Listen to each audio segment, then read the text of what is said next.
नमस्कार, I'm Ashok Vyas and insight में अशोक व्यास कार्यक्रम आज एक ऐसी इंसाइट लेकर आप तक पहुंचने वाला है जिसका संबंध न केवल हमारे आसपास के समाज और राजनीति से है बल्कि पूरे विश्व से है।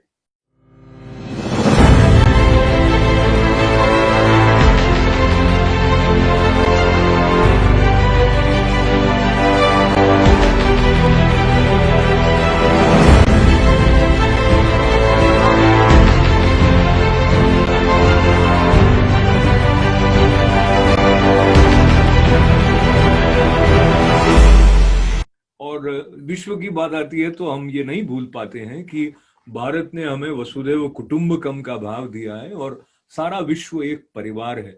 और उस परिवार की भावना जिसके मन में हो जाती है तो उसको एक ऐसा संतोष मिल जाता है जिसकी तुलना नहीं की जा सकती। और वो विश्व रंग सबके साथ बांटने की दिशा में बढ़ने वाले संतोष चौबे जी आज भारत से, भोपाल से हमारे साथ जुड़ रहे हैं। आपका स्वागत है संतोष जी। नमस्कार। नमस्कार। नमस्कार। तो भारत के सभी मित्रों की ओर से आपका भी स्वागत है। बहुत धन्यवाद है। और इस बात के साथ में ये अनिवार्य है कि हम जब याद करते हैं भारत को तो जय श्री राम के अलावा राम राम के अभिवादन के साथ साथ हम उस पुल को भी याद करते हैं जिस पुल को लेकर वो सब हुआ जहां सत्य की असत्य पर विजय की बात आती है। और पुल संवाद के बनाने की दिशा में न केवल अपनी रचनाओं के माध्यम से बल्कि अपनी सृजनात्मक संगठन की जो कुशलता है उसको लेकर आत्मीयता से सक्रिय रहने वाले अनूप जी भी हमारे साथ हैं। तो अनूप भार्गव जी, आपका स्वागत है। नमस्ते। नमस्कार अशोक जी, धन्यवाद। तो बात हम अनूप जी की अनुमति लेते हुए संतोष जी से उनके जीवन को समझने के बारे में, उन्होंने टेक्नोलॉजी को, साहित्य को जिस तरह से अपनाया है उस पर चर्चा करेंगे और विश्व रंग की तरफ आएंगे।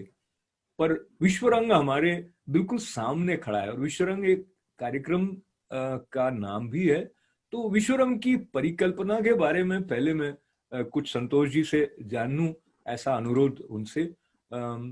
पर ये इस अनुरोध के साथ मुझे स्मरण हुआ संतोष जी कि हमारे दर्शकों को मैं ये भी बताता चलूं कि जो संतोष जी हैं वो एक कवि भी हैं, लेखक भी हैं और सोशल एंटरप्रेन्योर भी हैं।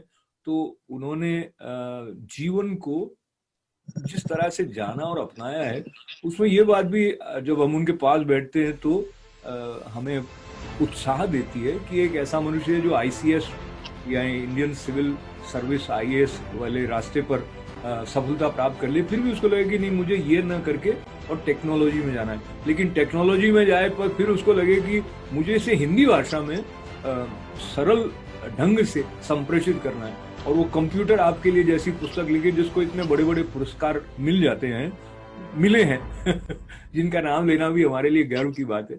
तो ये हल्का सा परिचय और कुछ बातें आपके बारे में धीरे धीरे हमारे दर्शकों तक पहुंचेगी। पर संतोष जी, आप अपने आप को जब कांच में देखते हैं तो क्या आपको लगता है ये संतोष चौबे कौन है? जी, मेरा ऐसा मानना है कि आपका अपना खुद का आकलन जो अपने बारे में होता है वो समय के साथ साथ बदलता रहता है। और आज अगर आप पूछेंगे तो मैं अपने आप को एक सामाजिक उद्यमी मानूंगा।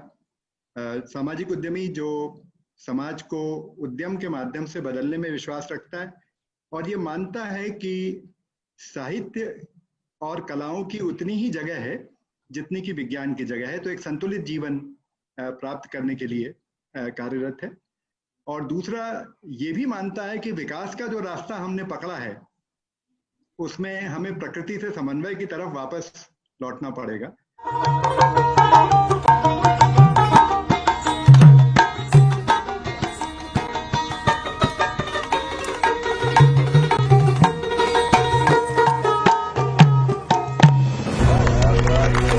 और हमें प्रकृति के साथ ये समन्वय कलाओं के माध्यम से ही मिल सकता है।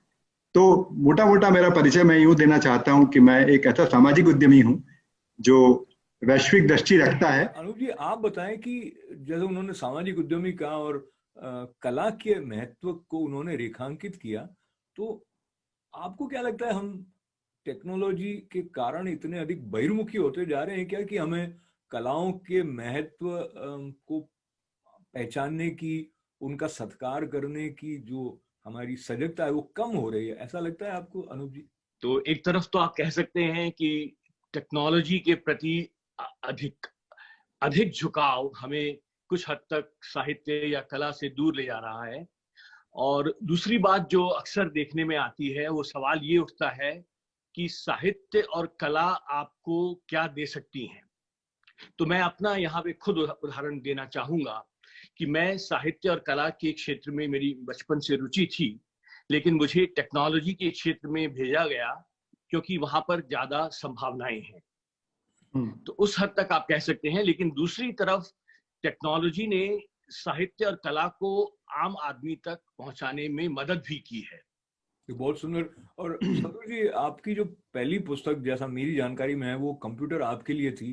जी। जो पुस्तक लिखने की विधाएं हैं, या समझिए साहित्य की विधाएं हैं, उनमें जो इस तरह की रचना होती है जो कि अब कुछ सूचना से समृद्ध कर रही है पाठकों को, उसका महत्व तो है, लेकिन वो साहित्य नहीं माना जाता है सामान्यतः। और ऐसे कई लेखक हैं जिन्होंने उसी प्रकार की पुस्तकें लिखी हैं, पर आपने कंप्यूटर आपके लिए के बाद में जो साहित्य की विविध विधाएं हैं, कविता हुई, उपन्यास हुआ, कहानियां हुई, निबंध हुए, इनमें भी, तो जब आप कंप्यूटर आपके लिए लिख रहे थे तो क्या आपके मन में था? जी, मैं अशोक जी, ये थोड़ा पृष्ठभूमि में आपको ले जाना चाहता हूँ।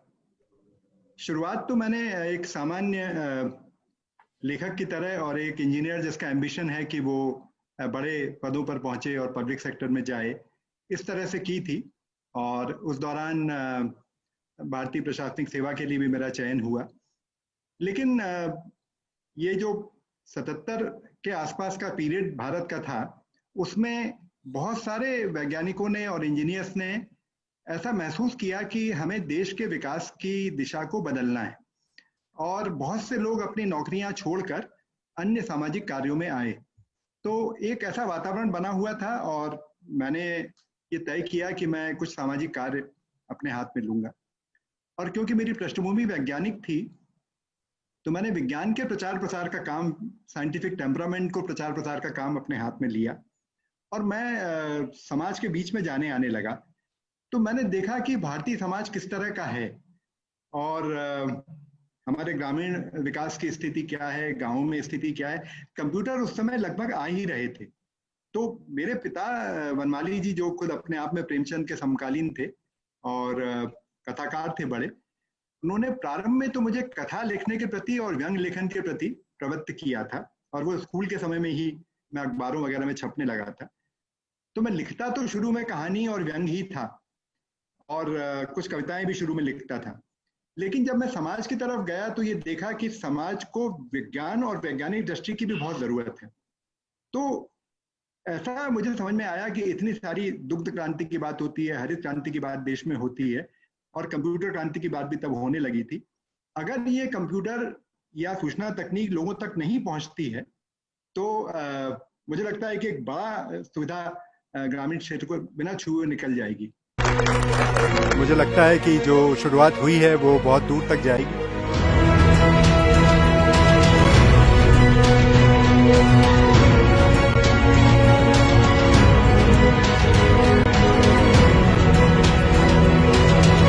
मूल प्रवृत्ति मेरी साहित्यिक थी, भाषा मेरे पास थी, लेकिन समाज ने जो मुझे सिखाया उससे ऐसा लगा कि मुझे विज्ञान और विज्ञान के प्रचार प्रसार की तरफ जाना चाहिए, और ये पहली किताब यूं लिखी गई। बहुत ही प्रसन्नता है, और हमारे लिए ये सौभाग्य की बात है कि हिंदी की बहुत कम पुस्तकें होती हैं जो इस तरह का दावा कर सकें कि वो छपने के बाद 1 लाख या बाद में तो बिलियंस बिक गई हैं, और विशेष करके ये शुष्क विषय माने जाते हैं। उस पर आपने इस तरह से लिखा, मुझे देखनी पड़ेगी किताब, मैं ये सौभाग्य नहीं प्राप्त। मैं ये भी बताना चाहता हूँ, आपने क्योंकि ये सवाल रखा है, इससे मुझे एक बड़ी अद्भुत अनुभूति ये हुई कि ये जो माना जाता है कि भारतीय समाज में या ग्रामीण समाज में ज्ञान विज्ञान के प्रति रुचि नहीं है, ऐसा नहीं है। हम उनको अपनी भाषा में और लेके जाएंगे और थोड़ा डीग्लैमराइज करेंगे और संवाद स्थापित करेंगे, तो भयानक रिस्पांस आपको मिलता है, बहुत रिस्पांस आपको मिलता है, और खूब रुचि सामने आती है। तो उसके बाद में करीब 40 किताबें और लोकप्रिय विज्ञान पे लिखी गई हैं, वो सारी खूब लोकप्रिय किताब है। आपने जो भयानक रेस्पॉन्स कहा तो आपने शब्द का शुद्धिकरण कर दिया, इसका अलग अर्थ आपने दे दिया, कभी ये कर सकता है।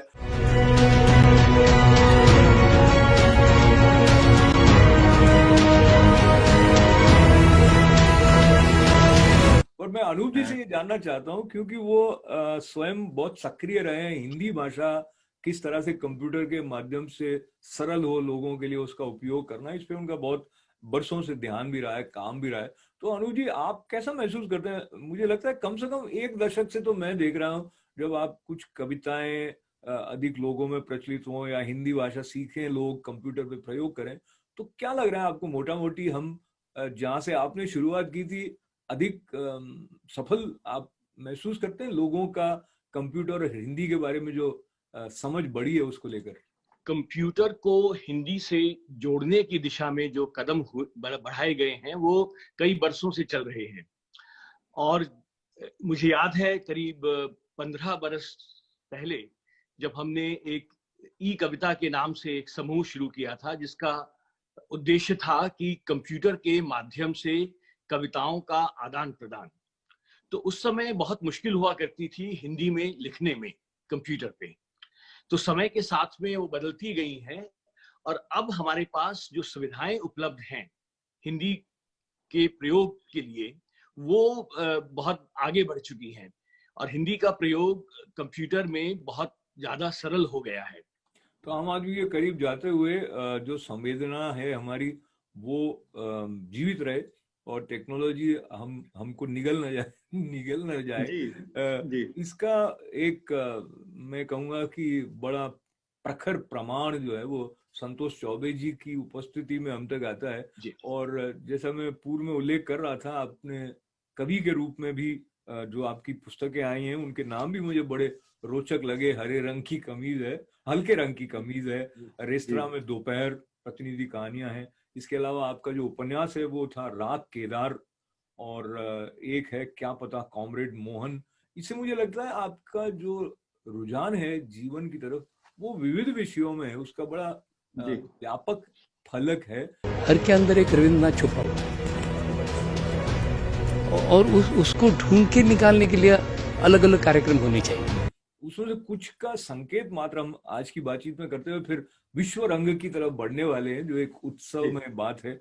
तो आप ये बताएं कि जो लिखना है वो आपको क्या संतोष देता है? मुझे ऐसा लगता है कि स्कूल के समय से ही और महाविद्यालय के समय से ही जो जिसको हम जिज्ञासा कहते हैं, या जो जिसको समाज के साथ अंतरक्रिया कहते हैं, मैं बहुत सारे विषयों में रुचि बहुत शुरू से ही लेता था, और स्कूल का भी बेस्ट स्टूडेंट था, कॉलेज का बेस्ट स्टूडेंट था, बाद में सिविल सर्विसेज में ये सब काम आया। तो मुझे बहुत सारे विषय आकर्षित करते हैं।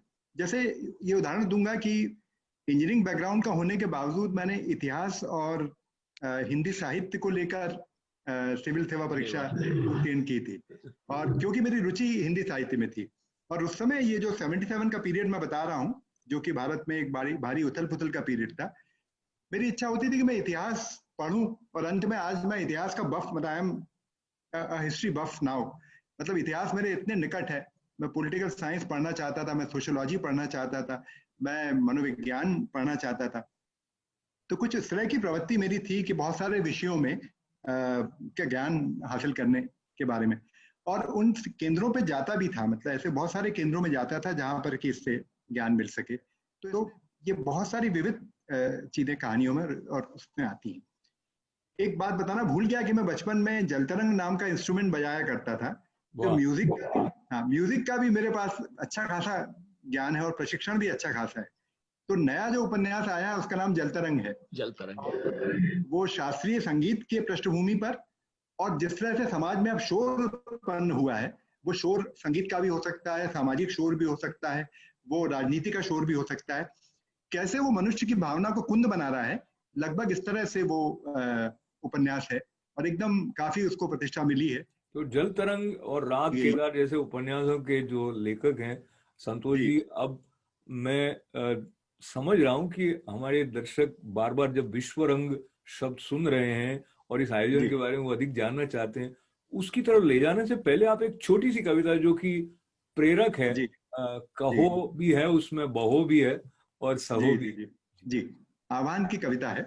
कहो कि कहने की आदत रहे, कहो कि कहने की आदत रहे, सहो कि दिलों में प्यार की इबारत रहे, बहो कि दुनिया में जोश और बगावत रहे, कहो सहो और बहो कि कम से कम आदमी तो रहो। क्या बात। बहुत अच्छे, बहुत अच्छे, बहुत अच्छे। तो जिस तरह कहो का बहो और सहो कि कम से कम आदमी तो रहो। तो जी संतोष जी, मैं आपके पास फिर आने से पहले अनूप जी के साथ ये निवेदन लेकर बढ़ रहा हूँ कि अनूप जी, आपने संतोष जी से विश्व रंग के बारे में पहले पहले कब सुना, और क्या ऐसी बात रही कि आप इतने उत्साहित हो गए, जिसको लेकर आप इसके विस्तार की दृष्टि से जो आयोजन हमारे क्षेत्र में हो रहा है उसमें भी सक्रिय हैं? तो इसके लिए मैं आपको 1 साल पहले लेके जाता हूँ, नवंबर 2019 में, जबकि मुझे निमंत्रण मिला विश्व रंग में सम्मिलित होने का। तो वो जो था पहला विश्व रंग कार्यक्रम था भोपाल में, और जब मैं वहां पर गया तो वहां पर मैंने कई विश्व हिंदी सम्मेलन, मैंने उसमें शामिल रहा हूं और भी कई उत्सवों में मुझे शामिल होने का अवसर मिला है, लेकिन उस विश्व रंग की विविधता ने, उसकी भव्यता ने, उसके आयोजन ने जिस तरह से मुझे प्रभावित किया, वो मेरे ख्याल से सबसे बेहतर सम्मेलनों में से रहा। और वहां पर मुझे संतोष चौबे जी से मिलने का सौभाग्य मिला। तो हम लोगों की कुछ कॉमनैलिटी निकल आई कि दोनों ही हम लोग इंजीनियर हैं और दोनों की ही साहित्य कला में रुचि है। फिर IIT दिल्ली का थोड़ा हमारा कनेक्शन दोनों का मिला। तो वहां से जब मैं लौटा तो चौबे जी से और विश्व रंग से मैं बहुत ही प्रभावित होकर लौटा था। संतोष जी, जो विश्व रंग है, मुझे ये बड़ा ही सुंदर लग रहा है नाम। जी इसके पीछे जो आपकी सोच है उसके बारे में कुछ बताएं। और जैसे आप पहले बता रहे थे, आप सामाजिक उद्यमी हैं और जो आपके उद्यम है वो बड़े सफल हैं, तो इसका मतलब है कि society for electronics and computer technology जो है उसके द्वारा और अन्य प्रकल्पों में आप बहुत व्यस्त हैं। तो फिर ये वाले जो आयोजन होते हैं, ऐसा है कि आपने अपनी बेटी का विवाह करना है, इस प्रकार का अपने ऊपर जी बीड़ा जी ले लिया हो, जिसमें संसाधन भी लगते हैं, रचनात्मकता भी लगती है, पर उसके अंदर से जो एक उत्साह है, उसके अंदर से जो एक रसमयता का प्रवाह है, या ऐसे परिदृश्य में जहां हम में से बहुत सारे लोग एक दूसरे की बात सुनने को तैयार नहीं है, चाहे वो राजनीतिज्ञ हो, चाहे साहित्यकार हो, तो ये विश्व रंग की परिकल्पना और इसके आयोजन के बाद जो संतोष आपको हुआ आपके नाम जैसा, उसके बारे में संक्षेप में कुछ बताएं। ऐसा है अशोक जी की विश्व रंग की परिकल्पना हमारे लगभग 30-35 साल के काम के बाद उभरी। यानी ये जो मेरा सोसाइटी फॉर इलेक्ट्रॉनिक्स वाला काम है, इसी के समानांतर वनमाली सृजन पीठ और Tagore international centre for arts and culture ये भी साथ साथ काम करते थे। तो मैं हर समय अपने समय को ऐसे विभाजित करता रहा कि अपने काम के अलावा साहित्य, कला और संस्कृति के लिए समय निकालता था। तो वनमाली कथा सम्मान देश का लगभग सबसे प्रतिष्ठित कथा सम्मान है। टैगोर सेंटर ने बहुत सारे टैगोर पर काम किया, उनकी पेंटिंग्स के ऊपर, उनके गद्य साहित्य के ऊपर और उनकी अंतर्राष्ट्रीयता के ऊपर। तो ये 1985 से ये काम चलता आता था। लेकिन एक बात जो मुझे खटकती थी, जो मैंने अनूप जी से शेयर भी की थी, वो ये है कि आज का समय जो है वो हिंदी और भारतीय भाषाओं के लिए बहुत ही विस्तार और अच्छा काम करने का समय है। टेक्नोलॉजी ने, जैसा कि अनूप जी ने बताया, कि ये संभव किया है कि आप हिंदी का एक ग्लोबल कनेक्ट स्थापित करें। लेकिन आप देखते हैं कि आइडियोलॉजिकल डिविजन्स या कई अन्य कारणों से उस तरह का एक समन्वित प्रयास हिंदी को लेके नहीं हो पा रहा था। तो मुझे ये लगा कि हम एक वैश्विक और बहुत बड़ा प्रयास करें जिसमें लोगों को आकर्षित करने की शक्ति हो। तो इन विश्वविद्यालयों से मैंने पूछा कि क्या आप लोग ये करेंगे कि हम ऐसा एक प्रोग्राम करते हैं, आप लोग रिसोर्सेज कंट्रीब्यूट करेंगे? और ये तय किया कि हम सरकार के पास नहीं जाएंगे, मतलब हम किसी और ऐसे बंधन में नहीं पड़ेंगे जो हमें काम करने से रोके। तो बहुत ही सौभाग्य की बात है कि हमारे विश्वविद्यालयों ने कंट्रीब्यूशन किया, हमारे मित्रों ने कंट्रीब्यूशन किया और हमने एक कॉर्पस फंड बनाया जिसके आधार पर ये सोचा गया था। फिर इसमें दूसरी जो बड़ी बात कहना चाहता हूं कि भाषा के अलावा आज के समय को अगर हमें समझना है तो जो विधाओं के बीच की बात है, मतलब नाटक और कविता के बीच का, कहानी और नाटक के बीच का जो अंतर संबंध है, इनको हमको सामने ला तो रस अपने आप बहता है। तो आपने देखा कि वहाँ अनु जी बता रहे थे, फोक भी था हमारे यहाँ, अर्बन आर्ट्स भी थे, पेंटिंग भी था, और टैगोर का बहुत सारा काम प्रदर्शित किया गया था। इसके अलावा 30 देशों के लोग उसमें आए और उनका अपना अपना भी कविताएं थी, उनकी अपना गद्य था, उनकी चीजें थी। तो एक अजीब किस्म का उत्साह, ऊर्जा और रस उसमें क्रिएट हुआ, जिसने कि मुझे अद्भुत संतोष से भरा। मैं लगभग साल भर उस आनंद में रहा और बहुत लोगों से मैंने शेयर भी किया। पर जब आप एक अच्छा काम करते हैं तो अशोक जी वो संप्रेषित भी होता है। मतलब अभी भी समाज में या दुनिया में इस बात की भावना है कि आप अच्छा काम करिए तो वो संप्रेषित होगा। तो जैसे हम देखते हैं कि अब 12-15 देशों में स्वतः स्फूर्त तरीके से ये काम हो रहा है और बहुत ही इसने एक बहुत बड़ा ग्लोबल कनेक्ट पैदा किया है। ये ग्लोबल कनेक्ट की बात को लेते हुए मैं अब कनेक्ट हो रहा हूँ फिर से अनूप जी की तरफ, जो कि भारत से नित्य कनेक्टेड रहते हैं और भाषा से भी कनेक्टेड रहते हैं।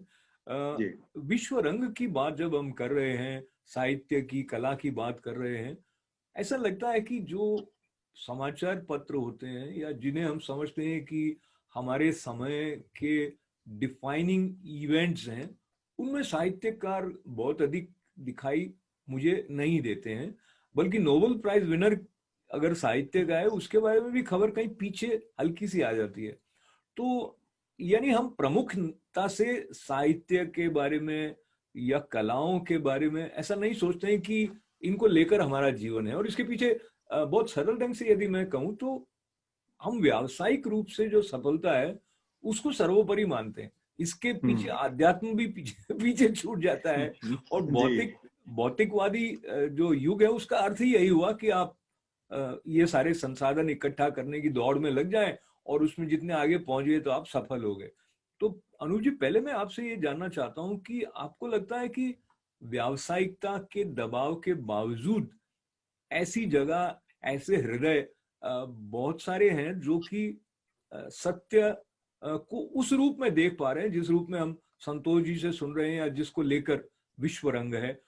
अच्छी बात। तो अशोक जी, आपने अपने सवाल का काफी हद तक तो खुद ही जवाब दे दिया, लेकिन मैं उसमें जोड़ना चाहूंगा कि हम लोगों ने एक संस्था शुरू की थी करीब 4 बरस पहले, झिलमिल के नाम से, और उसकी जो हमारी जो टैगलाइन जो है वही आपके सवाल का जवाब है। उसमें सिंपली हम कहते हैं कि आर्ट मैटर्स। तो कला का जिंदगी में जरूरी एक स्थान है। आप कितने भी तकनीक में बढ़ जाएं, और जो आपने जैसा कहा कि व्यवसाय की जो विवशता है वो हमें उस तरफ ले जाती है, साहित्य से दूर ले जाने की कोशिश करती है, कला से दूर ले जाने की कोशिश करती है। लेकिन हमारा ये मानना है कि आपका व्यक्तित्व पूरा तब तक नहीं होता जब तक उसमें कहीं साहित्य का अंश ना हो, कला का अंश नहीं हो। तो इसी को लेके हम लोगों ने संस्था शुरू की थी और इसी में हम लोग आगे बढ़ रहे हैं, और विश्व रंग जो है वही इसी दिशा में एक कदम है अगला। बहुत सुंदर। तो समय ऐसे बहता है, जैसे आपने कहा बहुत, तो आपकी बात समय तो सुन ही लेता है। संतोष जी, आप बताएं कि इस बरस जो आप करने वाले हैं विश्व रंग 2020, उसका क्या आयाम उसका रहने वाला है, और जो भारत में अभी सारी दुनिया कोविड से प्रभावित है, तो ऐसे में कोई भी आयोजन है वो सिर्फ ऑनलाइन ही होता है, ऐसा ही रहने वाला है क्या? जी, आपने बिल्कुल दुरुस्त फरमाया। ऐसा है कि ये पूरा कार्यक्रम सोचा तो ऑनलाइन ही गया है, क्योंकि बंदिश है, आने जाने पे बंदिश है, लोगों के बाहर से यहाँ आने पे बंदिश है, और शायद इतना सुविधाजनक भी नहीं है कि लोग बड़ा ट्रैवल कर सके। पर हमने इसको ऐसा सोचा है कि लगभग 30% जो है वो लाइव भी करेंगे और 70% हम लोग इसको थोड़ा डिफर्ड लाइव या रिकॉर्डेड फॉर्म में भी करेंगे। एक तो ये है। तो प्रोग्राम तो ऑनलाइन है, लेकिन इसकी जो पूर्व रंग की गतिविधियां हैं वो बहुत सारी ऑफलाइन भी हो रही हैं।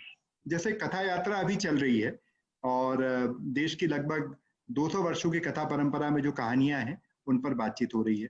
एक नेशनल पेंटिंग कंपटीशन चल रहा है जिसमें कि युवा अपनी पेंटिंग्स भेजेंगे, या एक शॉर्ट फिल्म कंपटीशन चल रहा है, ये मेन फेस्टिवल के पहले के काम है। और मेन फेस्टिवल में हम लोग लगभग 72 सेशंस करने वाले हैं, जिसमें कि मीट दी ऑथर जैसे कार्यक्रम होंगे, कुछ परफॉर्मेंसेस होंगे, कुछ विज्ञान पर केंद्रित कथाओं पर भी बात हो रही है, तो विज्ञान कथाओं और फैंटेसी पर बात होगी, शॉर्ट फिल्म डिस्प्लेज होंगे, मुशायरा और उर्दू और हिंदी के कवियों से बहुत सारा काम किया जाएगा। तो ये सारे जो हैं, और पुस्तक विमोचन, साहित्यिक विमर्श, परफॉर्मेंसेस, नाटकों का भी एक ऑफलाइन सम्मेलन करवा रहे हैं, तो जो नुक्कड़ नाटक का शिक्षा में उपयोग है उसको लेके कर रहे हैं। इसके साथ प्रवासी भारतीयों पर बहुत सारा फोकस है। एक बड़ा काम, जैसा कि अनूप ने बताया, कि 13 देशों में ये डिमांड आ गई है और पैरेलल फेस्टिवल्स हो रहे हैं।